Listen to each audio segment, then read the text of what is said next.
Hello students, आज का जो टॉपिक है वो होने वाला है हमारे पास क्लास 12 और बीकॉम के लिए। ये एक पर्टिकुलर टॉपिक है जो दोनों क्लासेस में रहता है। बीकॉम के कुछ यूनिवर्सिटीज़ में फर्स्ट ईयर एंड कुछ यूनिवर्सिटीज़ में सेकेंड ईयर में रहता है। इशू ऑफ शेयर्स बहुत ही इम्पॉर्टेंट टॉपिक है और इसमें से क्वेश्चंस जो होते हैं वो हर बार पूछे जाते हैं। देखिए, हम जो 12th होती है अपनी, उसमें दो टाइप्स पढ़ते हैं। एक पढ़ते हैं अपनी पार्टनरशिप, मतलब एक पोर्शन पढ़ते हैं पार्टनरशिप के ऊपर और एक पोर्शन पढ़ते हैं हम कंपनी के स्ट्रक्चर के ऊपर। 11th में हम पूरा सोल प्रोप्राइटरशिप पढ़ते हैं, मतलब पूरा एक बंदा जो है वही बिजनेस संभाल रहा होता है। 12th में आके इसके दो पोर्शन में, पार्टनरशिप में हम मोर देन वन पर्सन जब जॉइंटली वर्क कर रहे होते हैं, और कंपनी में मोर देन टू पर्सन्स, मतलब बहुत सारे लोग जो मिलके काम कर रहे होते हैं। तो इसी चीज़ के बारे में आज हमें डिस्कस करना है।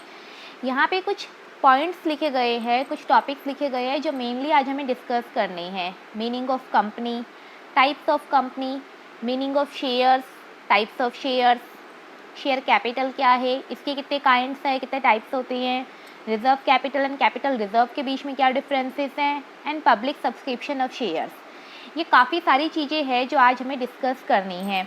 वन बाय वन करके इनको डिस्कस करेंगे। चलिए स्टार्ट करते हैं। Issue of shares and meaning of company. देखिए, यहाँ पे तीन चीज़ें जो है वो मेंशन की गई है। First is sole proprietorship, second is partnership firm and third is company. इन तीनों के बीच में पहले हमें डिफरेंसेस पता होने चाहिए, तभी हम किसी भी पर्टिकुलर मीनिंग तक पहुँच पाएंगे। जो सोल प्रोप्राइटरशिप है उसमें आप ये समझते हो कि एक अकेला पर्सन जो है वो बिज़नेस संभाल रहा है, उसी ने अपना कैपिटल इन्वेस्ट कर रखा है, वही सारा जो है वर्क खुद मैनेज करेगा, वही प्रॉफिट या लॉस जो भी होगा, क्योंकि वो सेल्फ है, सेल्फ वर्किंग मेन पर्सन वही है, ओनर वही है, तो उसी के प्रॉफिट होगा तो उसी का, लॉस होगा तो उसी का। अनलिमिटेड लायबिलिटी पे वर्क करता है। अनलिमिटेड लायबिलिटी मीन्स अगर बहुत ज़्यादा भी लॉस होता है तब भी उसको खुद के घर से आपको बियर करना है, और अगर बहुत ज़्यादा प्रॉफिट होता है तो भी उसे अपने घर पे ही रखना है। अनलिमिटेड लायबिलिटी का मतलब होता है अगर रिस्क ज़्यादा भी हो जाता है, लॉसेस ज़्यादा हो जाते हैं, तो आप अपने पर्सनल थिंग को भी यूज़ करते हैं। लेकिन कैपिटल जो होती है वो लिमिटेड ही होती है आपके पास, मतलब आप ज़्यादा बड़े बिजनेस के बारे में अभी शुरू में नहीं सोच सकते क्योंकि हैवी रिस्क इन्वॉल्व है इसमें। तो सोल प्रोप्राइटरशिप में हम अपने ग्रोइंग नेचर बिजनेस के बारे में ज़्यादा डिटेल में बात नहीं कर पाते हैं, नहीं सोच पाते हैं। जब बिज़नेस चलने लग जाता है तब उस बारे में हम डिस्कस करते हैं। पार्टनरशिप फर्म इससे थोड़ा सा बड़ा हो जाता है। आप एक की बजाय एक से ज़्यादा पर्सन मिलकर काम करते हैं, आपस में एक एग्रीमेंट बना लेते हैं। ये रेशियो रहेगा प्रॉफिट का, ये लॉस का। हम पार्टनर्स इतनी कैपिटल लगाएंगे, इस लायबिलिटीज़ के अंदर काम करेंगे, इसकी इतनी कैपिटल के अंदर काम करेंगे, और आपस में ये चीज़ें जो है ये रूल्स रेगुलेशन के साथ चलेगी। अपने आप को रजिस्टर्ड करवा लेते हो पार्टनर्स। ये सारा पार्टनरशिप फर्म या पार्टनरशिप एक्ट 1932 के अकॉर्डिंग हम सब चीज़ें डिटेल में पढ़ते हैं। लेकिन आज जो हम बात कर रहे हैं टॉपिक, उसका नाम कंपनी और कंपनी के डिटेल्स हैं। तो कंपनी देखिए सबसे बड़ी चीज़ हो गई एक तरीके से। एक पर्सन नहीं होगा, दो पर्सन नहीं होंगे, बल्कि उससे भी ज़्यादा होंगे। मोर देन टू पर्सन्स जो है वो आपस में मिलकर काम कर रहे हैं, और मोर देन टू नहीं, देखा जाए तो काफ़ी लोग जो मिलकर आपस में काम करते हैं। ओनर्स होते हैं, ओनर नहीं ओनर्स होते हैं, मतलब काफ़ी सारे ओनर्स होते हैं। इसमें प्रॉफिट लॉस जो होता है वो उनके बीच में डिवाइड होता है। इसमें जो लायबिलिटी होती है वो देखी जाती है, लिमिटेड वर्क में रखनी है, अनलिमिटेड वर्क में रखनी है, वो हमारे डिपेंड करता है हम किस टाइप के ओनर है। अपनी कैपिटल बहुत ज़्यादा लगाई जाती है, मतलब अगर हमें अपना बड़े बिजनेस के बारे में सोचना है, हमें काफ़ी बड़ा बिजनेस एक बारी में ही शुरू करना है, मोर कैपिटल की ज़रूरत है, तो ना तो हम सोल प्रोप्राइटरशिप में काम करेंगे, ना ही हम पार्टनरशिप में काम करेंगे, हम कंपनी की फॉर्म में काम करेंगे। मोर कैपिटल होगा, बहुत सारे लोग मिलकर काम करेंगे, तो मोर मैनेजरियल लायबिलिटीज़ होगी, मतलब मैनेजरियल वर्क अच्छे से मैनेज हो पाएगा। एक तो एक जना संभाले वर्क और एक 20 जने संभाले काम को, तो लोगों की माइंड और उनकी पावर जो होती है वो अलग अलग हो सकता है ना। तो इसी वजह से मोर मैनेजरल लायबिलिटीज़ पे वर्क होगा। Growing nature of business company को ही कहा जाता है। अगर सिंपल बात की जाए बिल्कुल छोटे बिजनेस की, स्मॉल स्केल में, तो वहाँ पे हम सोल प्रोप्राइटरशिप से शुरू करते हैं। धीरे धीरे हम अपने बिजनेस की फॉर्म को एक्सटेंड कर रहे होते हैं। तो जब हम अपने बिजनेस को ग्रो कर लेते हैं, अपने बिजनेस का ग्रोइंग नेचर देख लेते हैं, तो हम कंपनी की फॉर्म में आ जाते हैं। तो मेनली जो हमें टॉपिक डिस्कस करना है वो कंपनी है। अभी पहले ये डिफरेंसेस इसलिए पढ़ाए गए ताकि आपको पता हो कि कंपनी जो है वो कब एक्सटेंड में आती है, कब बनती है, कब ज़रूरत होती है इसकी। मेनली जो टॉपिक है वो कंपनी है। स्टार्ट करते हैं कंपनी को। देखिए, कंपनी के बारे में प्रोफेसर हैने की एक डेफिनेशन जो है वो काफ़ी स्ट्रॉन्ग मानी जाती है। उसी डेफिनेशन में उनकी फीचर्स, उसका असली मीनिंग, ये सब क्लियर हो जाता है। Company means artificial person. हम कंपनी का एक नेम रखते हैं, तो नाम है किसी का तो वो पर्सन है, बट वो आर्टिफिशियल पर्सन है। मीन्स लिविंग थिंग नहीं है, कोई लिविंग पर्सन नहीं है, आर्टिफिशियल पर्सन है। क्रिएटेड बाय लॉ, किसी नियम के तहत बनेगा। हैविंग सेपरेट एंटिटी, उसकी खुद की एक पहचान होगी। परपेचुअल एक्सिस्टेंस, उसका एक अस्तित्व होगा। एंड अ कॉमन सील, उसकी एक सील भी होगी। सील का मतलब एक स्टैम्प होगी। तो यहाँ पे कंपनी की डेफिनेशन में कहा गया है, company is artificial person which is created by law having separate entity which and perpetual existence and a common seal. तो आप इसी के अगर 5 वर्ड्स को, ये 5 पर्टिकुलर वर्ड्स को याद किए जाए तो यही इसके फीचर्स भी है। कंपनी मीन्स बड़ा कुछ।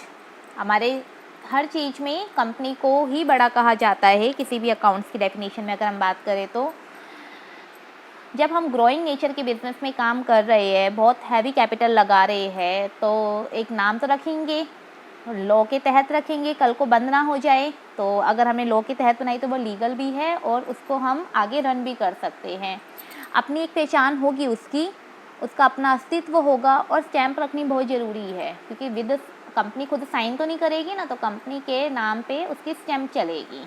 ठीक है, उसके ओनर कौन होंगे, कौन उसके मेंबर्स होंगे, कौन उसके शेयर होल्डर्स होंगे, ये सब चीज़ें हम बाद में डिस्कस करेंगे धीरे धीरे। अभी बात करते हैं कि कंपनी क्या है और कंपनी के ऊपर कौन सा लॉ चलता है, कौन सा एक्ट चलता है। कंपनी के बारे में सुन लिया। अब देखिए, कंपनी जो है उसके ऊपर जो ओल्ड टाइम जो फर्स्ट एक्ट आया था वो आया था 1956 में। हम 1947 में इंडिपेंडेंट हुए थे। उसके बाद जब कंपनीज़ को इंडिया में अच्छे से पहचान मिल गई थी तो 1956 में एक्ट आ गया था। ओल्ड एक्ट के तहत हमें नहीं पढ़ना है, क्योंकि 2013 से हम नए एक्ट के बारे में पढ़ते हैं। तो कंपनीज एक्ट जो हमें पढ़ना है वो न्यू वाला पढ़ना है 2013। ठीक है, इस टाइप के आपके बाद की जो मतलब अब 2013 के बाद की जो स्टूडेंट्स हैं वो 2013 एक्ट्स के अमेंडमेंट्स के साथ वाले पढ़ेंगे। अब हमें पता होना चाहिए टाइप्स कितने हैं कंपनी के। कंपनी के जो है वो 3 टाइप्स है। Unlimited company, company limited by guarantee, company limited by shares. ठीक है, तो अगर हम बात करें अनलिमिटेड कंपनी, ये क्या है, किसे हम अनलिमिटेड कंपनी कहेंगे। कंपनी के कभी भी अगर प्रॉफिट हुआ, या प्रॉफिट में तो कोई दिक्कत ही नहीं है, हम बात करते हैं अगर कंपनी को बहुत हैवी लॉस हुआ, तो जो उसके पार्टनर, जो उसके मेंबर्स होंगे, जो उसके ओनर्स होंगे, उनका जो पर्सनल मनी होगा, यानी जो उनका पर्सनल जो भी फॉर्म होगा उनके पास, वो यूज़ करेंगे अपने लॉस को बियर करने में, उस लॉस को सेट ऑफ करने में, उस लॉस को कवर अप करने में। मींस अनलिमिटेड कंपनी वो कंपनी है एक तरीके से, अगर कंपनी को बहुत हैवी लॉसेस हो जाता है तो जो उसके मेंबर्स है, उसके ओनर्स हैं, उनकी पर्सनल एस्टेट को, पर्सनल एसेट को, एस्टेट का मतलब उसकी जो भी पर्सनल में कोई भी चीज़ें आ गई, वो सब चीज़ें जो है वो यूज़ की जाएगी उस लॉस को बियर अप करने में। तो हमें अनलिमिटेड कंपनी में काम तो नहीं करना चाहिए, इसमें तो बड़ा दिक्कत है। प्रॉफिट होता है तो अपने हिसाब से मिलता है, लॉस होता है तो पर्सनल चीज़ें यूज़ की जाती है। तो इस टाइप के वर्किंग में थोड़ा रिस्क ज़्यादा रहता है। दूसरा टाइप रहता है कंपनी लिमिटेड बाय गारंटी।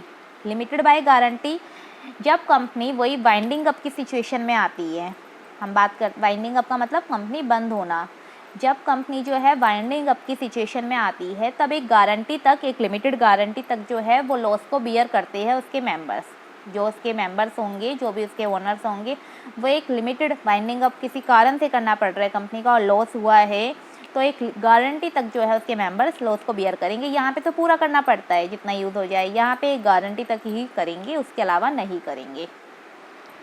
इसमें भी काम करना थोड़ा रिस्की है। ये सबसे सही है कंपनी लिमिटेड बाय शेयर्स।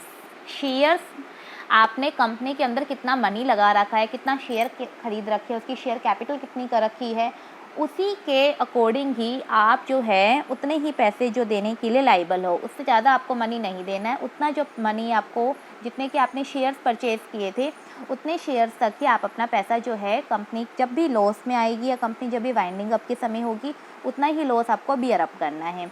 इस कंपनी लिमिटेड बाय शेयर्स के जो है वो 2 टाइप्स होते हैं, private company and public company. Private company के बारे में भी डिस्कस करेंगे, मेनली पब्लिक कंपनी के बारे में भी डिस्कस करेंगे। जो भी क्वेश्चंस किए जाते हैं, न्यूमेरिकल फॉर्म्स होती है, वो हमेशा पब्लिक कंपनी की होती है। प्राइवेट कंपनी में कुछ पर्सन से मिलकर जो है आपस में बिजनेस शुरू कर देते हैं, आपस में ही पैसे लगा लेते हैं, कोई पब्लिक से पैसा इकट्ठा नहीं किया जाता है। एक लिमिटेड कैपिटल चाहिए होती है तो हम प्राइवेट कंपनी की फॉर्म में काम करते हैं। बट जो बड़ी कंपनियां होती है वो कभी भी खुद का पैसा इतना सारा नहीं लगा सकती है, तो मेनली उन्हें बाहर के पैसे की भी ज़रूरत पड़ती है। आउटसाइडर से पैसे लेने के लिए उनको अपनी कंपनी की फॉर्म चेंज करनी पड़ती है। वो कंपनी की फॉर्म जो होती है वो पब्लिक कंपनी होती है। मीन्स हमें जो यहाँ पे अपना डिटेल में पढ़ना है इस चैप्टर में या इस टॉपिक में, वो पब्लिक कंपनी के बारे में ज़्यादा अच्छे से पढ़ना है। तो कंपनी क्या है? कंपनी जो है आर्टिफिशियल पर्सन्स हैं। आर्टिफिशियल पर्सन मीन्स इसका खुद का एक नाम भी है, पहचान भी है, एक अपनी स्टैम्प भी है, एक अपना अस्तित्व भी है। 2013 एक्ट के अकॉर्डिंग डिटेल में पढ़ना है इसे। 3 टाइप्स में आती है। अनलिमिटेड कंपनी, जिसमें हैवी लॉस हो जाए तो अपने पर्सनल एस्टेट या एसेट जो होते हैं वो यूज़ की जाती है।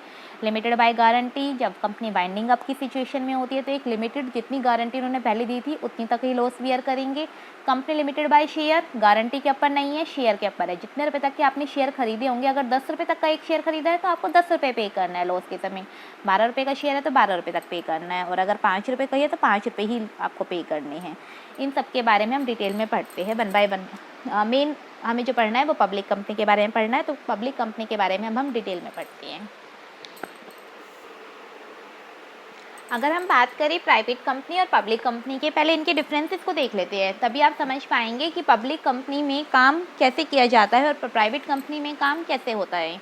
देखिए, प्राइवेट कंपनी जो होती है वो 2 लोगों से शुरू हो जाती है और 200 मेंबर्स तक ही ज़्यादा से ज़्यादा उसमें हो सकते हैं। मतलब आपस में मिलकर आप सिर्फ 2 to 200 मेंबर्स तक ही काम कर सकते हैं। लेकिन जो पब्लिक कंपनी होती है उसमें कम से कम 7 तो होने ही चाहिए, 7 पर्सन से तो बनेगी। और फिर आप कितनी ही पब्लिक को इनवाइट कर सकते हैं, अनलिमिटेड, कोई ज़रूरत नहीं है कि कितने पर्सन्स की लिमिट रखी जाएगी या रखी हुई है। अनलिमिटेड पर्सन्स जो है कंपनी के अंदर आ सकते हैं, अपना पैसा इन्वेस्ट कर सकते हैं। कोई पब्लिक इनविटेशन नहीं होता है प्राइवेट कंपनी में, बट पब्लिक, नाम ही जब पब्लिक कंपनी है तो पब्लिक इनविटेशन होता ही होता है। यहाँ पे रेस्ट्रिक्शंस रहता है कि आपके नाम के शेयर्स आप किसी के नाम पे ट्रांसफ़र नहीं करेंगे। प्राइवेट कंपनी में रेस्ट्रिक्शन है कि आपके नाम के शेयर्स, अगर किसी के नाम का भी कोई शेयर है तो वो ट्रांसफ़र नहीं किए जाएंगे। बट यहाँ पे कोई रेस्ट्रिक्शन नहीं है। आपके नाम के शेयर्स अगर आपको नहीं होल्ड करने हैं तो आप उसको किसी सेकेंड पर्सन को भी ट्रांसफ़र कर सकते हैं। उसके नाम पे आप उसका अपने रजिस्टर में से अपना नाम आप स्टक ऑफ करवा सकते हैं और उसका नाम जो है वो आप मेंशन कर सकते हैं, यानी ट्रांसफ़र ऑफ शेयर्स चलता है यहाँ पे। जो प्राइवेट कंपनी है उसका काम certificate of incorporation, COI short form में बच्चे याद कर लेते हैं, सर्टिफिकेट ऑफ इनकॉर्पोरेशन मिलने के बाद ही स्टार्ट हो जाता है। बट पब्लिक कंपनी में आपको सर्टिफिकेट ऑफ इनकॉर्पोरेशन, कंपनी बनने का एक तो ये सर्टिफिकेट तो लेना ही लेना है, लेकिन काम स्टार्ट होगा certificate of commencement of business लेने के बाद, COB। मतलब आपको COI के साथ COB की रिक्वायरमेंट भी है, उसके बाद ही आप अपने काम को, कंपनी के काम को शुरू कर पाएंगे। इसमें 2 डायरेक्टर होते हैं, इसमें आपके 3 डायरेक्टर होते हैं। प्राइवेट कंपनी 2 डायरेक्टर से चल सकती है, पब्लिक कंपनी को 3 डायरेक्टर चाहिए ही चाहिए कम से कम, ठीक है, ये एटलीस्ट की फॉर्म में है। प्राइवेट कंपनी में कोई स्टैच्यूटरी मीटिंग का मतलब वैधानिक, लीगल, कोई लीगल मीटिंग की जो है वो ज़रूरत नहीं है। लेकिन पब्लिक कंपनी जो है, क्योंकि प्राइवेट कंपनी की खुद ही होल्ड कर रहे हैं उनके आपस के मेंबर, पब्लिक कंपनी जो है उसमें काफ़ी सारे लोगों का पैसा लगा हुआ है, बाहर की पब्लिक जो इनवाइट कर रखी है। तो आप जब भी certificate of commencement of business ले लेंगे उसके 6 महीने के अंदर अंदर, within 6 months after getting the certificate of commencement of business, 1 statutory meeting hold compulsory. मतलब आपको एक स्टैच्यूटरी मीटिंग जो है वो कंपल्सरी होल्ड करनी ही करनी है 6 महीने के अंदर अंदर। फिर बाद में साल की AGM तो होती ही होती है, एनुअल जनरल मीटिंग बीच में भी हो सकती है कभी भी, लेकिन एक बार आपको वैधानिक फॉर्म में जो ये मीटिंग करनी है, स्टैच्यूटरी फॉर्म में जो ये मीटिंग करनी है, ये certificate of commencement of business लेने के 6 महीने के अंदर अंदर करनी ज़रूरी है। लास्ट थिंग कि क्या आप प्राइवेट कंपनी के बाद, उसका नाम के बाद कौन सा वर्ड यूज़ करेंगे, PVT LTD, ये आपने बहुत बार देखा होगा किसी कंपनी के नाम के आगे। तो इसका मतलब है, इसकी शॉर्ट फॉर्म है PVT.LTD. मतलब प्राइवेट लिमिटेड। प्राइवेट कंपनी के नाम की पहचान से ही पता चल जाता है कि वो प्राइवेट है। उनके पीछे जो लिखा होता है, उनके नाम के एंड में जो होता है वो प्राइवेट लिमिटेड वर्ड यूज़ होता है। पब्लिक कंपनी में जो है वो लिमिटेड वर्ड यूज़ किया जाता है, एलटीडी। नहीं भी करोगे, वैसे कंपनी करती है लिमिटेड वर्ड और अनलिमिटेड, लिमिटेड और प्राइवेट लिमिटेड वर्ड यूज़ नहीं भी करते तो भी आप पहचान जाते हो कि वो जो है वो अपनी पब्लिक लिमिटेड कंपनी है। अगर देश की बात की जाए तो रिलायंस जो है, रिलायंस लिमिटेड है, मतलब रिलायंस जो है वो सबसे बड़ी जो है वो पब्लिक कंपनी है अपने इंडिया की। ठीक है, तो आपको ये डिफरेंसेस पता होने चाहिए। हमें जो मेनली डिस्कस करना है, बार बार हम इसी बारे में बात कर रहे हैं, हमें अपना पब्लिक कंपनी और उसका स्ट्रक्चर, उसका कैसा शेयर रहता है, शेयर की टाइप, उसके शेयर सब्सक्रिप्शन कैसे आती है, कैसे पैसा ओनर लेता है, कैसे कंपनी पैसे इकट्ठे करती है, कैसे वर्क करती है, ये सब चीज़ें हम इसके बारे में डिस्कस करते हैं। देखिए, बात आती है शेयर की। शेयर है क्या? शेयर है स्मॉल पार्ट्स ऑफ कैपिटल।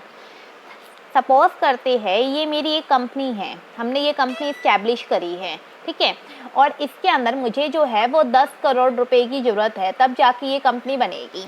अब अकेले के पास तो इतने पैसे हैं नहीं कि कंपनी को स्टार्टअप कर सके। कंपनी जो है वो स्टार्ट की प्रोसेस हो भी जाएगी। चलो, शुरू में आपने 1 करोड़ रुपए लगा दिया, 1.5 करोड़ रुपए लगा दिया और आपकी कंपनी शुरू तो हो गई, लेकिन आपको इसको काफ़ी बड़ी बनानी है और इसके अंदर सारी चीज़ें होनी चाहिए, तो इसके लिए तो आपको 10 करोड़ चाहिए।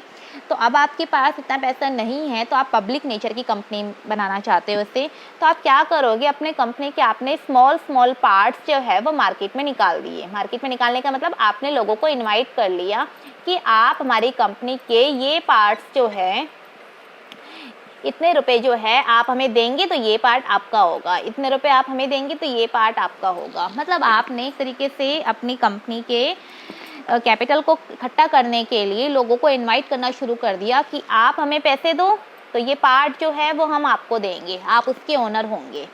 मीन्स अपने कैपिटल का छोटे छोटे पार्ट कर देना और मार्केट से उसके पैसे को इकट्ठा करना, उसके लिए मनी को आपको कोलैबोरेट करना, ये चीज़ें जो है ये आपके कैपिटल स्ट्रक्चर को बनाती है। और ये जो स्मॉल पार्ट्स है, हर पार्ट को हम शेयर बोलते हैं। Each part is called to be as share, हर पार्ट को शेयर बोला जाएगा। ठीक है, तो मेनली शेयर है क्या? स्मॉल यूनिट्स या स्मॉल पार्ट्स ऑफ कैपिटल या कैपिटल स्ट्रक्चर। अब इसकी वैल्यू क्या रखी जाएगी? अगर मैंने इक्वल पार्ट्स किए हैं सारे, तो इसकी वैल्यू जो होगी वो पर शेयर की एक बराबर होगी। जस्ट लाइक मैंने इसको 100 रुपये का एक रख दिया, तो अगर किसी ने 5 पार्ट ले लिए मेरे, तो वो मेरी सीधी सी बात है, मुझे कितना मनी मुझे इकट्ठा करके देगा? वो मुझे 500 रुपये देगा। तो मैं उसको ये 5 पार्ट्स जो है उसका एक सर्टिफिकेट दे दूंगी कि ये जो पार्ट है ये आपके है, उसे बोला जाता है शेयर सर्टिफिकेट। ठीक है, जब हम किसी को क्या कर देते हैं, उन्होंने हमें मनी दिया, तो उनके पास एक प्रूफ तो होना चाहिए ना कि हमने किस टाइप से मनी उनको दिया है, हमारा नाम क्या है, कंपनी कौन सी कंपनी में हमने इन्वेस्ट किया है, कितने रुपए का कौन सा शेयर खरीदा है, कितने शेयर खरीदे हैं, ये सब चीज़ों का एक जो मैं रिटर्न डॉक्यूमेंट उसको बना के देंगे, मतलब जो कंपनी है। अच्छा, इस चैप्टर में ना हम अपने आप को कंपनी कंसीडर करेंगे। देखिए, जब भी हम कोई चीज़ पढ़ते हैं, अगर हम खुद को उसी से रिलेट करते हैं तो हम उस टॉपिक को जल्दी अंडरस्टैंड कर पाते हैं। तो अगर मैं आपको जब इनकम टैक्स पढ़ा रही थी, तो हमें वहाँ पे असेसी मतलब अपने आप को असेसी ट्रीट करना है हर चैप्टर में, हर चीज़ जगह पे, तभी हम बता पाएंगे कि क्या हमने इनकम कमाई और क्या हमारा इनकम टैक्स बना। सेम ऐसे ही अगर हमें यहाँ पे कंपनी और कंपनी का स्ट्रक्चर पढ़ना है, तो हमें ओनर नहीं बनना, हमें खुद को अपने आप को कंपनी मान के चलना है, ये हम कंपनी हैं। तो रिटर्न डॉक्यूमेंट जो है वो इशू किया जाएगा, वो कहलाएगा शेयर सर्टिफिकेट। अब बात आती है दो चीज़ों की।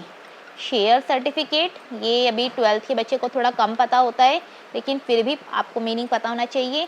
Share certificate and stock warrant. अब आप जो पढ़ोगे आप सोचते होंगे स्टॉक जो है 11th में गुड्स को स्टॉक बोलते हैं। अगर आपके पास इस समय जब आपने गुड्स सेल करने के लिए जो लाए थे और वो आपके पास लास्ट डेट तक अगर कुछ बच गया, तो उसको हम स्टॉक बोल देते हैं, क्लोजिंग स्टॉक है, नेक्स्ट डे वो ओपनिंग बन जाता है। बट यहाँ पे वो स्टॉक नहीं है।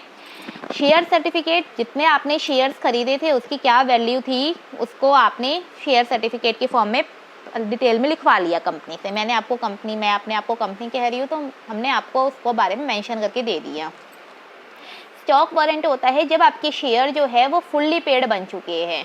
फुल्ली पेड का मतलब अगर आपको 500 रुपये देने थे कंपनी को और आप 500 रुपये पूरे के पूरे दे चुके हैं, तो जो अब आपको इशू किया जाएगा वो स्टॉक वारंट है। कंपनी आपसे कभी भी आपके पूरे पैसे इकट्ठे नहीं लेती है, इसके बारे में हम डिटेल में पढ़ेंगे। कंपनी आपसे धीरे धीरे पैसे लेती है। अगर हम बात करें जैसे कॉलेज में हम शुरू में जाते हैं तो शुरू में हम प्रोस्पेक्टस के पैसे देते हैं। अगर किसी को कंपनी समझना है तो सेम ना कॉलेज की प्रोसेस पढ़ो। जब कॉलेज की एडमिशन की प्रोसेस होती है, आफ्टर 12 सभी एडमिशन लेंगे। और अगर बीकॉम के स्टूडेंट देख रहे हैं तो बीकॉम के स्टूडेंट ने जब अपना एडमिशन लिया होगा तो उनको ये प्रोसेस पता होगी। जब कॉलेज में हम एडमिशन लेते हैं तो हम सबसे पहले प्रोस्पेक्टस के पैसे देते हैं और ये हर किसी को देने पड़ते हैं। तो ये जो होते हैं एडवांस पैसे होते हैं। सेम ऐसे ही कंपनी जब आप शेयर निकालती है मार्केट में तो उन्हें भी वो कुछ एडवांस लेती है, ठीक है। उसके बाद जब हमारा एडमिशन हो जाता है, हम सिलेक्ट हो जाते हैं, तो हमें फ़ीस कुछ की 6 मंथ्स की होती है और कुछ की एनुअली होती है। सेमेस्टर सिस्टम के अकॉर्डिंग हो सकती है या बाय ईयर हो सकती है, वो हमें पे करनी पड़ती है।